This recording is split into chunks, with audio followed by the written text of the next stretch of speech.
जवाब तो आपको देना पड़ेगा।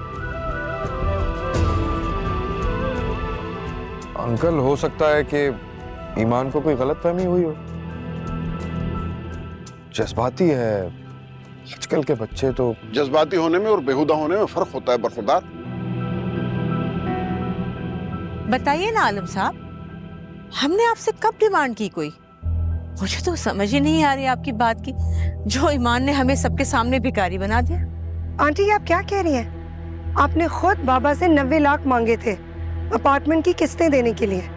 व्हाट? मैंने कब? जब आप ईमान को ड्रेस दिलवाने बाजार लेकर जा रही थी, फिर उसको भेजकर आप हमारे घर रुकी थी। ओह माय गॉड, हद हो गई। उस दिन तो आपका घर ढूंढ ढूंढ के चक्कर आ गए थे मुझे। कुछ देर में आपके घर रुकी थी। मुझे क्या पता था कि आपके घर रुकना इतना बड़ा जुर्म हो जाएगा। अच्छा, इसके अलावा सबूत बताइए ना, कोई है सबूत आपके पास? या फिर उस एक दिन मैंने आप लोगों से कुछ मांगा और आप लोग चुपचाप मान गए? वाह, क्या बात है।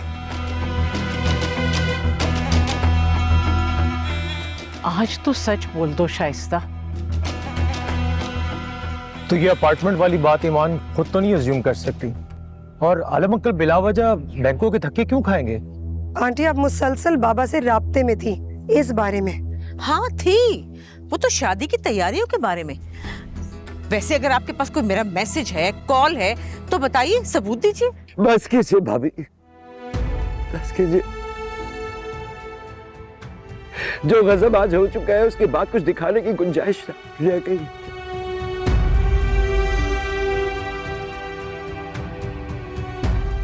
देखिए, घूरिए मुझे, चोर बनाने वाली नजरों से देखिए, ताकि इनको भी पता चले कि किस पे इल्जाम लगाना सबसे आसान है।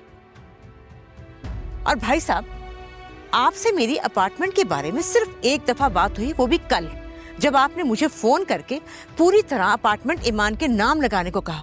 तो भाई मुझे मजबूरन बताना पड़ा कि मेरा बेटा जॉबलेस है और उसने सारी सेविंग्स इस अपार्टमेंट और शादी में लगा दी हैं। अब उसके पास पैसे नहीं है, वो अभी भी रुका हुआ है, तो एक इंटरव्यू के लिए रुका हुआ है। आलम साहब, अगर मेरे बेरोजगार बेटे से आपने अपनी बेटी की शादी नहीं करनी थी तो मत करते।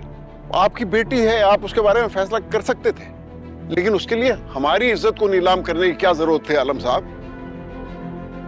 शहजाद, उनकी नियत पे इतनी जल्दी शक मत करो।